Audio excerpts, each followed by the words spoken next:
Alright, today we're just making a video comparing the Axial SCX10 to the SCX6, and we do have, just for comedy, we do have an SCX24 here in the middle, little fella. As you can see, the size difference between these is quite substantial. If I just get this out of the way quickly and bring this one over a bit closer, there's your 10th scale crawler, your standard everyday size. Most crawlers are 10th scale compared to this big fella. This is an SCX10-3. It's the latest one pretty much. They are basically similar in every way, similar bodies, similar running. Everything is the same in these pretty much, just this one is scaled right up. It is huge compared to this. You can see the size of the wheels. There's my hand. Covers the wheel up, you can't even see it. When no chance of covering this up, it is giant. If I bring this little SCX24, there's a size comparison for you. Quite funny. It's put it up here, there's your wheel, put it next to this. What do you think? SCX6 would run over this thing and wouldn't even know it was there. It could almost do it with the 10th scale one as well. Now this 10th scale one, it comes in a kit form. You have to build it yourself. Clear body, you have to paint the body, paint the interior. I just did a quick paint job on it. It's going to get knocked around. This one is pretty much factory. I haven't really upgraded too much on it. If I pop the body off quickly, I've already taken the body pins out. There's the body. I haven't put lights or anything in it. Let's put that there out of the way. There's the chassis on this one. I do run the battery over here on the side. I've got a Holmes Hobbies. I think it's a Trailmaster. Yeah, Trailmaster BLE ESC in there. And I do have the brushless Holmes Hobby motor in here as well. I've got a Spectrum waterproof servo in there. This one's also got your foam motor covering up the motor is under here, and the ESC. Transmission on this one's a lot smaller, it's down low. You can have a dig function on this. I haven't bothered with the dig. I've got other cars with digs. Couldn't be bothered setting it up on this. This whole ESC and motor I've got in here is a censored system as well. You can see there's another battery thing here if you want to run your battery further back. I don't, I just run it in the stock position. Underneath, metal links, a lot smaller. There's my finger, you can see a lot smaller. This one does have your portal axles on it, which is these here. They drop down. If you see it from the front, you can see centers up here, run along, it drops down with gear reductions to make the center of your wheel a lot lower, gives you more ground clearance. The SCX6 does not have that.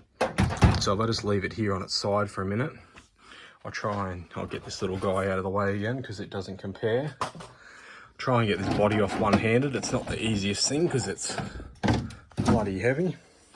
And I'll just get that out of the way. If I can compare these, as I said, there's your 10th scale, there's the SCX6. It is the same thing, just scaled right up.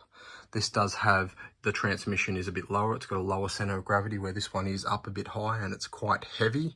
But the size of the truck with the big body, it is quite top heavy anyway, so it adds to that scale driving factor. It's like driving a realer vehicle. You don't get a full-size vehicle up on extreme angles without rolling over. It's the same with these things. As you can see, wheel size is quite different. They both do have your inner fenders. If I turn this over, there's your links, like I was showing. Turn this one over, which, it's a bloody struggle to do with one hand. There's your size of your links. If you see them side by side, quite different. As you can see, this one here, you can fit it between the two wheels. Look at that. That's the size difference of these things. Put it in there. It's quite funny, the size difference. As you can see, this has got like a bit of oil and grease stuff dripping out from under here. I've had all this apart. I just haven't wiped it down from when I had it apart, I had to tighten the slipper clutch right from the factory. It wouldn't even drive when I got it out of the box, so I just had to pull it all down, tighten the slipper clutch up, and it has this like slimy grease stuff in here, and that's what you can see dripping out under there. It's just from when I pulled it all apart. It's quite a messy stuff, very sticky, but yeah, that's no dramas with it sitting down there like that. Just got to grab a paper towel and wipe it up.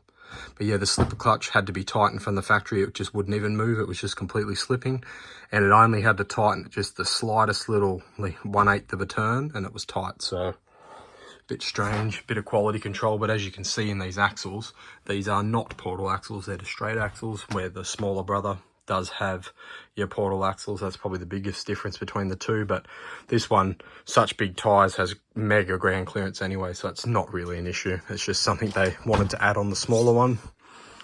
But yeah, as you can see, big difference in size.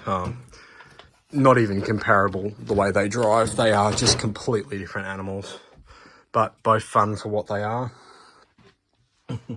Look at this little SCX24. It's a toy compared to both of these. It's all plastic. It's just for a bit of fun. But yeah, that's just a quick overview of the SCX-10.3 Jeep JL and the SCX-6 Jeep JL. If there's anything else you want to know about either of these two, let me know and I can make some more videos. But this is just a quick view showing the size difference between the two and comparing them.